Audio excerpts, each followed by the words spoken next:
So basically, you're laying halfway down, and then you have two cranks in front of you that you use to propel the bike. Everything is the same as a regular bicycle. The shifters, the brakes, everything else is interchangeable. It's just a different format. So that's kind of what we emphasize, is that it's all cycling. Some people use their hands, some people use their feet, but it's all the same thing. That's Josh, sharing his insights about the hand cycle, an adaptive bike designed for individuals with limited leg mobility. While these three-wheeled recumbent-style vehicles are more common in Western countries, they're still quite rare in China. But a group of people are here to change that.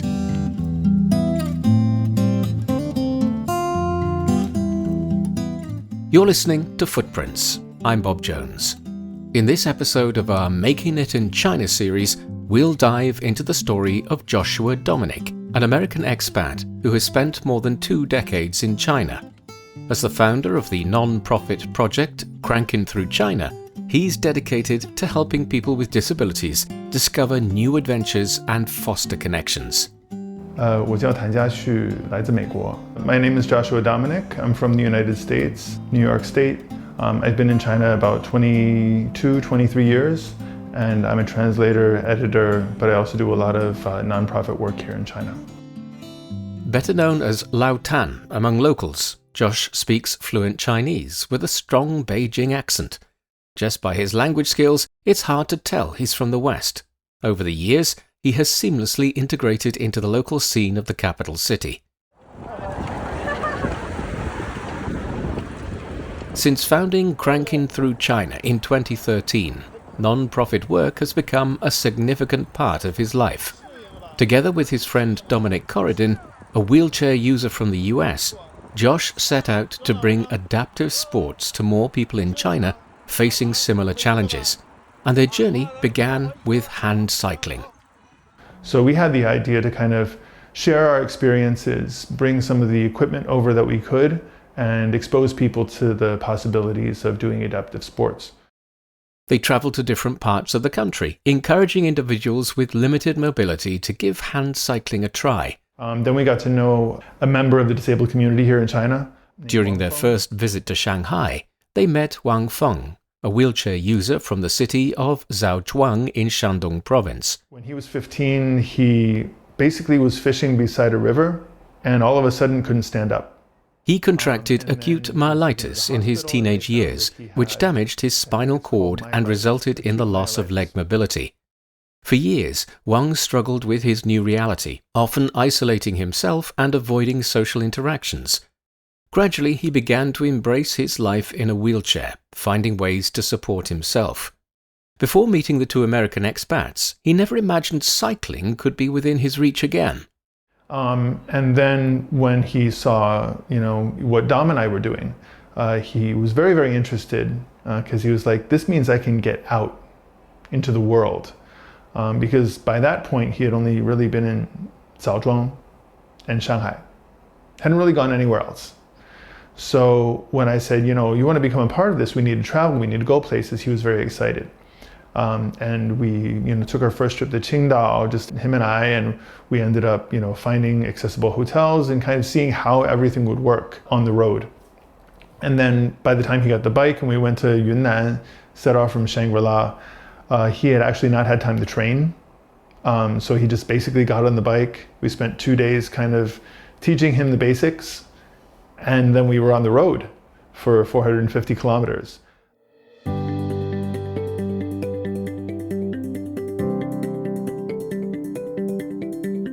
In 2015, the 3 of them embarked on their first long-distance ride from Shangri-La to Dali in Yunnan province, a region renowned for its stunning natural scenery and rich ethnic cultures. The journey on the road opened up an entirely new world for Wang Feng, who was thrilled to be part of the project.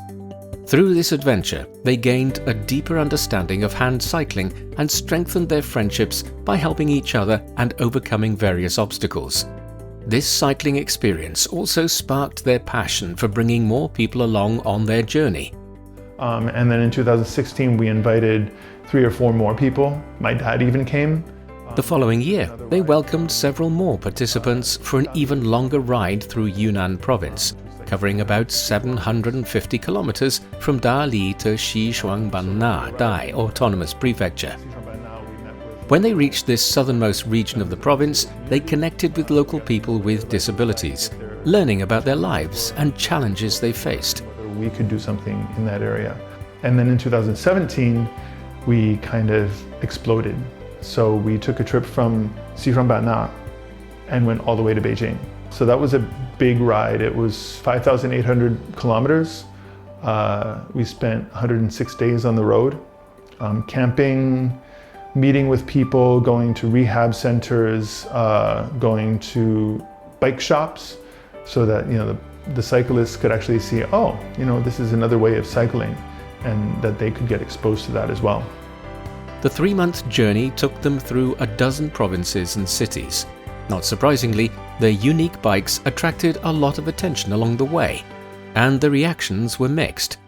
So generally, if a kid, maybe a kid that's like under 10, or maybe even in their teens, see the bike, they're like, wow, that's so cool! Wow, what is that? So they're genuinely like excited and kind of really curious about the bike. If you get people that are maybe from a smaller town, maybe a bit older, maybe in their 30s or 40s, they look at it and they're like, what is that? So it's kind of like confusion almost. And then when we say, oh, we're a group of able-bodied and disabled cyclists that are doing this trip to create awareness, they're like, what? It's so tiring. Why would you do that? They're like, they don't understand the concept of challenging oneself and reaching out to people and promoting this kind of a sport. Josh says their aim during the trip was to dispel the misconception that people with certain disabilities are no longer capable of doing certain things. We try to, show people in China that whether it's the community itself or the general public, that this is possible, that, people with disabilities are just that, people, and that they have the same desires, ambitions, capabilities that everybody has, but they may do it in a different way. For these participants, they showed a strong curiosity and interest in trying their hands on these adaptive bikes. What I observe is that when a wheelchair becomes your everyday method of mobility, you're kind of limited in a way, whether it's, stairs, whether it's, a curb that you can't get up, or whether it's a door you can't get through because it's not wide enough. All of these things that kind of limit your scope of mobility, your environment. So when they get on the bike and they can get some speed, they can feel like, they're moving in a relatively free way. It kind of opens up that window for them and gives them a different experience. But it was easier said than done. One can only imagine the challenges they faced along the way.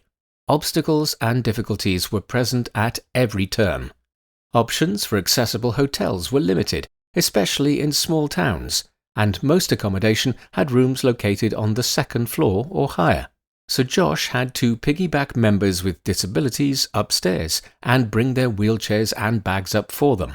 There was one place we went to. Josh recounts their visit to Huangguoshu Waterfall, one of the largest waterfalls in China, located in Guizhou province. We knew that it would be a challenge from the beginning, but we didn't know how much of a challenge. So we got to the ticket gates, and they were too narrow. So we ended up having to remove the wheels from their wheelchair and push through and then reattach them after we got through. That was the first challenge. Then right after that, there were about 15 stairs to go up.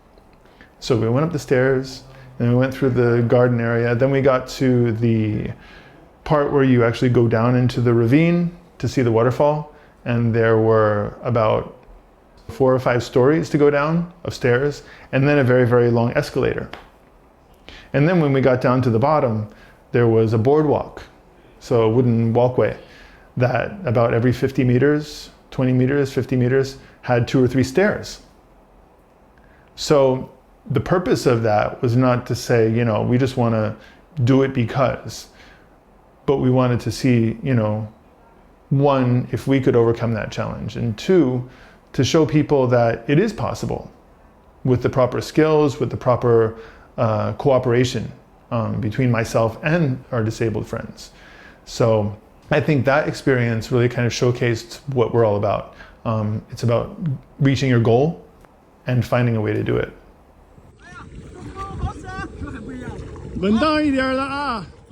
Over the years, the group gradually expanded into other sports that were once thought to be impossible, including rock climbing, surfing, and paragliding. Josh also organizes weekly swimming sessions in Beijing. It also opened my eyes to a different way of doing things. He says his engagement with local communities at the grassroots level has transformed him in many ways, giving him a fresh perspective on life. So even when I go out on my own, I notice things. So I notice when, a ramp is blocked by some bikes, or I notice when the elevator is out of service. And I think, if somebody comes and it's not available to use, or there's something in the way, then, if there's a bike in the way, I might move it because I'm thinking about this. If there's, an elevator that's out of service and, I see someone who needs it, I might say, would you need some help? I can help you get to where you need to go. Or at least find a member of staff that's willing to, come out and help them with that. So I think it's just about awareness. And that's how my mindset has changed. In China, there are about 85 million people with disabilities. Among them, over 24 million have physical disabilities, making this the largest group. Last year, the country passed an accessibility law aimed at creating a barrier-free society to improve the daily lives of disabled individuals, the elderly, and other groups. The law specifies that all newly built, reconstructed, or expanded residential buildings, public buildings, transportation facilities, and urban and rural roads must meet standards for barrier-free construction. As the country intensifies its efforts to improve living conditions for individuals with disabilities, Josh advocates a barrier-free way of thinking, urging awareness and inclusivity in all aspects of life.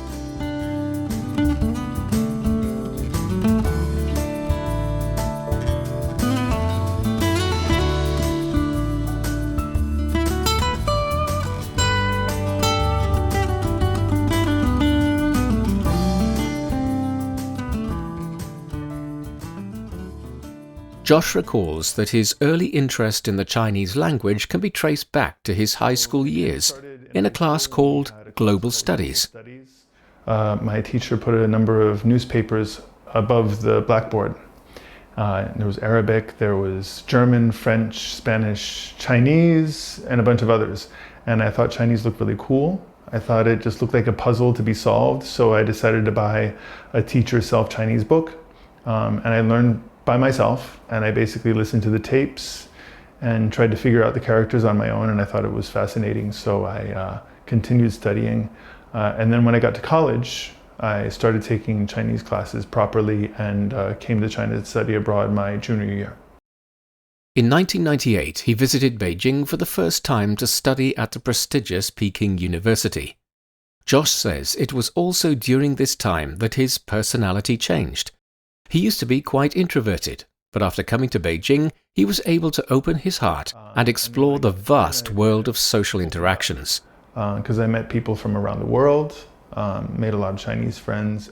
His proficiency in Chinese made him the go-to person for help among his international classmates, assisting them with opening bank accounts, hailing taxis, and ordering food.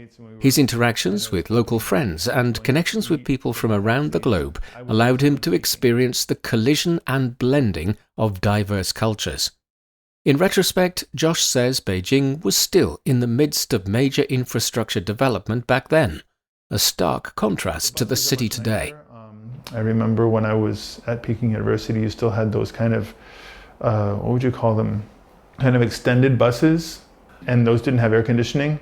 And I remember them being it sounded like they were going to fall apart because the roads were very bumpy and kind of not very well maintained. So you had a lot of potholes.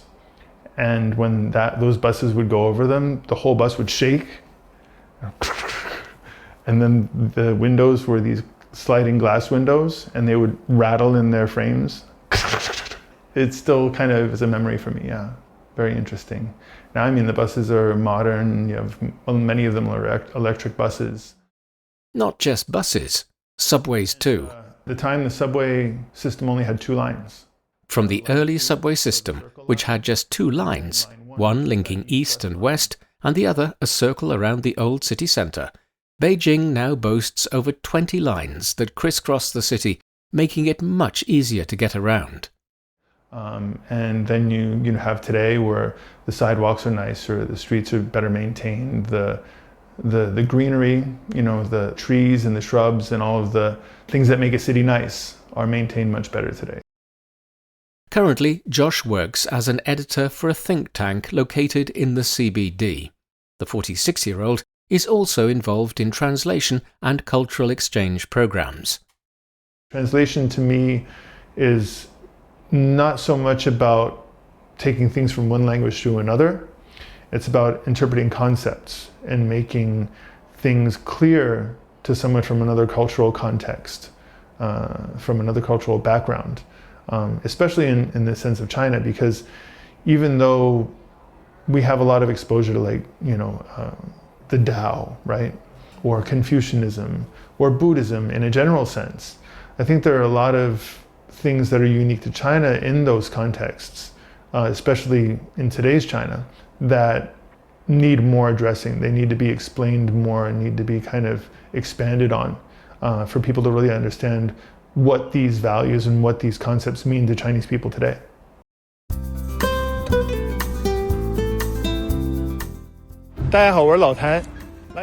He is also active on social media, sharing his life stories, insights and perspectives on China.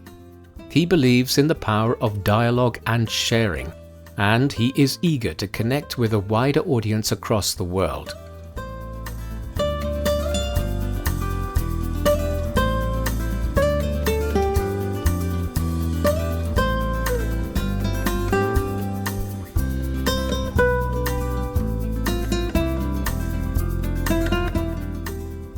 That's it for today's edition of Footprints. Thank you so much for listening. If you're interested in hearing more about the lives of ordinary but incredible people in China, follow us wherever you get your podcasts.